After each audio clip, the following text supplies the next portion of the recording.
Hello. Today my theme is being autodidactic. Now many of you who know me know that I've taught speed reading for a long time. And I was fortunate enough to be mentored and trained by an authority in speed reading. His name was Hal Wexler, and he was the original partner to Evelyn Wood. Now he would always tell me that we're all autodidactic. Nobody teaches us anything, we learn everything. Now how many times has someone tried to teach you something and you've refused and there's no way they can teach you, right? So in the same way, whenever you decide to learn something, nothing can stop you.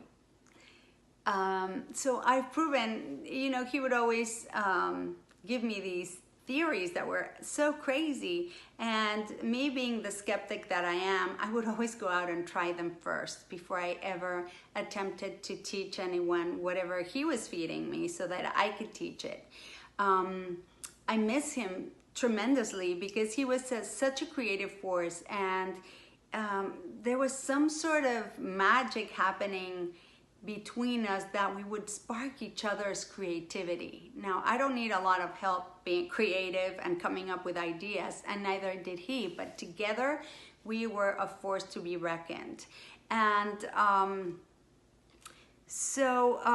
I've decided for a long time to not only practice everything that I teach, but to really stretch myself. And one of the things that I recommend that everybody does is to learn something new. Pick something, whatever it is, basket weaving, and learn a new skill, learn a new craft. Now, people tell me, well, I can't afford classes, or I can't afford to learn, or listen, with the power of the internet, there is nothing on this earth that pretty much you cannot learn on the internet. For example, a few months ago, I've been living in Mexico City for a while and just commuting back and forth from the States. So I'd spent a month here, a month there for the past 6 months, and I think I spent more like 4 months there and 2 months here. So a lot of the usual things that I had in my surroundings were different. Now, I'm originally from Mexico City and my parents are still there, but a lot of my friends from childhood have moved away, so I really don't know a lot of people in Mexico City. Basically, I had a lot of free time on my hands, so I decided to teach myself to knit crochet. Now, I knit a little bit, sort of, with two needles, and I taught myself last year to knit Tunisian crochet, which is a phenomenal stitch. It's pretty awesome. I really love it because it's a blend of knitting with needles and a crochet hook at the same time. So it's a very beautiful blend, and what the patterns you come out with are stunning. But this time I started doing some research and I found these things called amigurumi. And they're basically stuffed toys made out of single crochet, which is the tiny little stitch. And so I decided, I found a pattern and I bought it, and without knowing what the heck I was doing, I found this tiny little bear that I thought was so adorable. So I bought the pattern, and this is what happened. All right, this is my first attempt at amigurumi.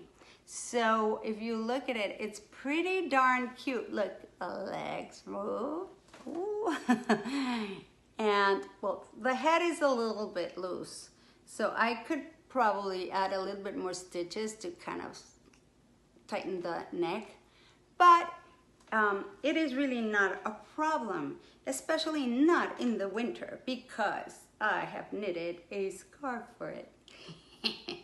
So this was knitted in with 2 needles. All right, this was the scarf was not crochet, but the winter hat was crochet as well. Now, hold on. Isn't he cute? Okay, so people will tell me, oh my God, this was your first attempt. It looks amazing. Yes, I agree. It looks amazing. I love it. But the reason that I forgot to show you the little tail. Okay, look at the poofy tail. All right. It was hard to figure out the ears. I couldn't figure out how they were done until I realized that you start a little circle, just like the tail, but then all you have to do is squeeze it and fold it onto itself. And then the ears get made like that. It's actually, once you know what you're doing, it's really easy. But when you don't know what you're doing, it can be really hard.